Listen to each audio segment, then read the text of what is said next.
नमस्कार दोस्तों, आपका स्वागत है हमारे चैनल इंस्पायरिंग स्टोरी पर। आज हम आपको भारत के उड़ीसा में बने एक ऐसे अद्भुत मंदिर के बारे में बताने जा रहे हैं जो आज भी भारत के 10 सबसे बड़े भव्य मंदिरों में से एक हैं और अपनी भव्यता एवं वैज्ञानिक चमत्कारों के लिए जाना जाता है। यह मंदिर न केवल अपनी भव्यता के लिए प्रसिद्ध है, बल्कि यह अपने अंदर असीमित विज्ञान भी समेटे हुए है। लेकिन क्या आप जानते हैं इस भव्य मंदिर का निर्माण किसने और क्यों करवाया था? इस मंदिर के निर्माण से जुड़े कई रहस्य हैं जिन्हें सुनकर आपके होश उड़ जाएंगे। अगर आप कोणार्क मंदिर के गौरवशाली इतिहास से परिचित नहीं हैं, तो इसे जानने के लिए इस इंटरेस्टिंग वीडियो को जरूर देखें। तो चलिए दोस्तों, वीडियो की शुरुआत कर लेते हैं। दोस्तों, भारत, जिसे पूरा विश्व कभी विश्व गुरु के नाम से जानता था, उसी विश्व गुरु भारतवर्ष का एक गौरवशाली राज्य है ओडिशा। प्राचीन काल में इसे कलिंग के नाम से जाना जाता था। कलिंग के कोंगो साम्राज्य के राजा नरसिंह देव प्रथम, जिन्होंने केवल 18 वर्ष की आयु में ही काकतीय साम्राज्य के शक्तिशाली सम्राट गणपति के साथ युद्ध करने के लिए निकल पड़े थे।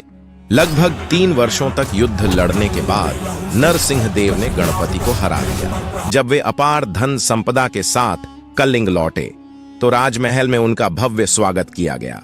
राजमाता कस्तूरी देवी पुत्र नरसिंह देव की वीरता से अत्यंत खुश होकर अपने भावों को व्यक्त करते हुए कहा, तुम्हारे पिता ने संघ क्षेत्र पुरी में भगवान जगन्नाथ का भव्य मंदिर का निर्माण करवाया है और मेरी इच्छा है कि तुम अर्क क्षेत्र कोणार्क में पुरी के जगन्नाथ मंदिर से भी अधिक भव्य और विशाल सूर्य मंदिर का निर्माण करवाओ। नरसिंह देव ने जिज्ञासावश अपनी माता से पूछा, सूर्य मंदिर ही क्यों और कोणार्क में किस लिए?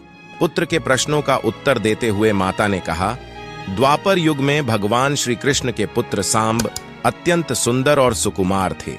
वे हमेशा नारद मुनि को परेशान करते रहते थे। एक बार नारद जी ने सांब को सबक सिखाने की योजना बनाई। उन्होंने सांब की सुंदरता की तारीफ करते हुए उन्हें गोपियों के साथ जल क्रीड़ा करने के लिए प्रेरित किया और दूसरी ओर नारद जी ने भगवान श्री कृष्ण को जाकर कह दिया कि सांब अपने मां समान गोपियों के साथ जल क्रीड़ा कर रहा है। यह सुनकर भगवान श्री कृष्ण क्रोध से भर गए और तुरंत अपने पुत्र सांब को श्राप देते हुए कहा, जिस सुंदर शरीर पर तुम्हें इतना घमंड है वह क्षण भर में नष्ट हो जाएगा। श्री कृष्ण के श्राप से सांब को कुष्ठ रोग हो जाता है। उसके बाद सांब राजमहल में लौट आते हैं। जब माता जाम्बवती को यह खबर मिलती है कि उनके पुत्र की यह दुर्दशा पिता श्री कृष्ण के श्राप के कारण हुई है, तो सभी रानियां क्रोधित हो जाती हैं। अंततः रानियों ने नारद जी का आह्वान किया। नारद जी ने रोग मुक्ति का मार्ग सुझाते हुए कहा कि सूर्य की पहली किरणें उत्तर देश के कोण में पड़ती हैं, जिसे कोणार्क के नाम से जाना जाता है। सांब को इस श्राप से मुक्ति पाने के लिए शीघ्र ही सूर्य देव की तपस्या करनी होगी, तभी सांब इस श्राप से मुक्ति पा सकेंगे। सांब एक लंबी और थकाऊ यात्रा के बाद आखिरकार कोणार्क के चंद्रभागा नदी के किनारे पहुंचे।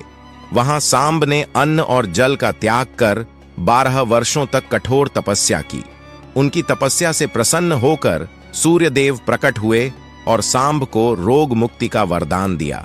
उसके बाद जब सांब चंद्रभागा नदी से स्नान करके बाहर निकले तो रोग मुक्त हो चुके थे, पर तब उनके हाथों में एक छोटा सा पत्थर भी था। इधर उनके स्वस्थ और सुंदर शरीर को देखकर उनके सभी अनुचर और सेवक अत्यंत खुश हुए। सांब ने उस पत्थर को वहीं स्थापित कर एक छोटा सा मंदिर बनवाया। पर जब उन्हें पता चला कि यहाँ कोई सूर्य पूजा की विधि नहीं जानता, तो सांब चिंतित हो गए। उन्होंने पुनः ध्यान लगाया और सूर्यदेव पुनः प्रकट हुए। सांब ने जब उनसे पूछा तो उन्होंने बताया कि दूर पश्चिम के शाक्यों देश में मागा ब्राह्मण सूर्य पूजा की विधि जानते हैं। यह सुनकर सांब तुरंत शाक्यों देश की ओर रवाना हो गए, जो आज का ईरान है। कई महीनों की लंबी यात्रा के बाद सांब 18 मागा ब्राह्मण परिवारों के साथ कोणार्क लौटे और उनके आने के बाद सूर्य मंदिर में पूजा पाठ शुरू हो गया। राजमाता कस्तूरी देवी ने नरसिंह देव को बताया कि जब वे विवाह के बाद कई वर्षों तक निःसंतान थीं, तब उन्होंने उसी सूर्य मंदिर में पूजा अर्चना की थी और उन्हीं भगवान सूर्य की कृपा से तुम मुझे पुत्र रूप में प्राप्त हुए। अपनी माता की बात सुनकर नरसिंह देव ने उन्हें कोणार्क में विश्व का सबसे भव्य और विशाल सूर्य मंदिर बनाने का वचन दिया। उसके बाद सदाशिव सामंतराय महापात्र, जिन्हें शिव सामंतराय के नाम से जाना जाता था, उन्होंने अपने सहयोगी बिसु महाराणा के साथ मिलकर मंदिर का एक नमूना तैयार किया और उसे राजा नरसिंह देव के सामने पेश किया। नरसिंह देव मंदिर का मॉडल देखकर बहुत खुश होते हैं और तुरंत मंदिर बनाने का काम शुरू करने का आदेश देते हैं। आदेश मिलते ही दूर दूर से विशालकाय पत्थर लाए गए और मंदिर निर्माण का कार्य तीव्र गति से प्रगति करने लगा। 1200 कुशल कारीगरों ने मिलकर 12 वर्षों में एक भव्य मंदिर का निर्माण किया, पर अनेक प्रयासों के बावजूद उस विशाल मंदिर के गुंबद पर किसी चुंबकीय पदार्थ से निर्मित कलश स्थापित नहीं हो पा रहा था। उसी समय राजा नरसिंह देव ने आदेश दिया, यदि अगली रात तक कलश स्थापित नहीं होता है तो सभी कारीगरों के सिर धड़ से अलग कर दिए जाएंगे। यह सुनकर सभी कारीगर घबरा जाते हैं और सोचने लगते हैं कि अब क्या होगा। दोस्तों, जब मुख्य शिल्पकार बिसु महाराणा मंदिर निर्माण के लिए घर से निकल रहे थे, तब उनका एक बेटा हुआ था। उसका नाम धर्मपद था और लोग उसे प्यार से धर्मा कहते थे। धर्मा सूर्य मंदिर के मॉडल पर कलश स्थापित कर प्रसन्न होता है और उसे अपने पिता को दिखाने के लिए अपनी मां से हठ करता है। मां अपने बागीचे के कुछ फल एक थैली में बांधकर धर्मा को देती हैं और कहती हैं, अपने कुत्ते बलिया को साथ लेकर कोणार्क जाओ। धर्मा कोणार्क पहुंचता है। बलिया अपने मालिक को देखते ही पहचान जाता है और उनके पास जाकर उनसे लिपट जाता है। धर्मा अपने पिता को प्रणाम करता है और अपना परिचय देता है। धर्मा वहां सभी कारीगरों को परेशान देखकर उनसे पूछता है कि क्या हुआ है। कारण जानकर धर्मा अपने पिता से कहता है, यदि आप आज्ञा दें तो मैं मंदिर के गुंबद पर कलश स्थापित कर सकता हूं। शिव सामंतराय धर्मा को कलश स्थापित करने की अनुमति प्रदान करते हैं। धर्मा गुंबद पर चढ़ जाता है और कुछ प्रयासों के बाद वह कलश स्थापित करने में सफल हो जाता है। जैसे ही गुंबद पर कलश स्थापित होता है, सूर्य देव की भव्य प्रतिमा चुंबक के प्रभाव से हवा में झूलने लगती है। ये देखकर सभी कारीगर अत्यंत खुश होते हैं, लेकिन कुछ कारीगरों ने इस बात का खुलकर विरोध किया और कहा, जब राजा को पता चलेगा कि जो काम 1200 कारीगर मिलकर भी नहीं कर पाए वह एक 12 वर्ष के लड़के ने कर दिया, तो वे हम सभी को मृत्युदंड दे देंगे। यह बात सुनकर धर्मा ने मन ही मन सोचा, 1200 कारीगरों की जान मेरी जान से कहीं ज्यादा अनमोल है। धर्मपद ने अपने पिता को समझाया और फिर गुंबद पर चढ़कर नीचे समुद्र में कूद गया। कुछ समय बाद राजा नरसिंह देव मंदिर के द्वार पर पहुंचे। सूर्य देव की भव्य प्रतिमा को हवा में झूलता देखकर नरसिंह देव बहुत खुश हुए और शिव सामंतराय की जमकर तारीफ की।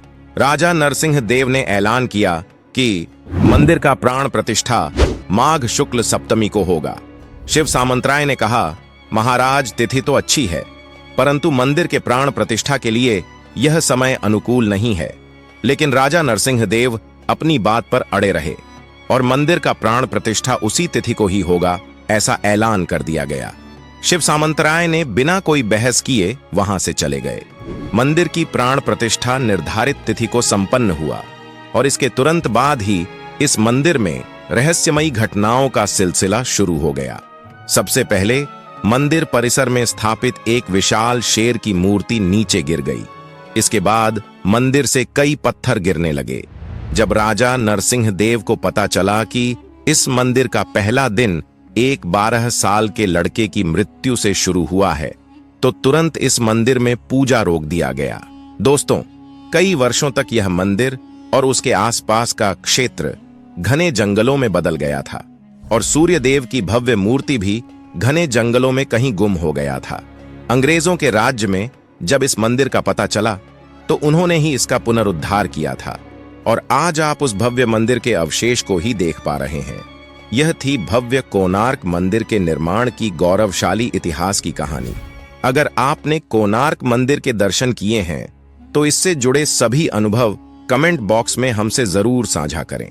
दोस्तों, अगर यह जानकारी अच्छी लगी तो वीडियो को लाइक करके कमेंट बॉक्स में जय सूर्यदेव जरूर लिखें। और ऐसी ही जानकारी पाते रहने के लिए हमारे चैनल को सब्सक्राइब करके बेल आइकॉन दबा दीजिए। मिलते हैं अगले एक और दिलचस्प वीडियो में, तब तक के लिए जय श्री राम।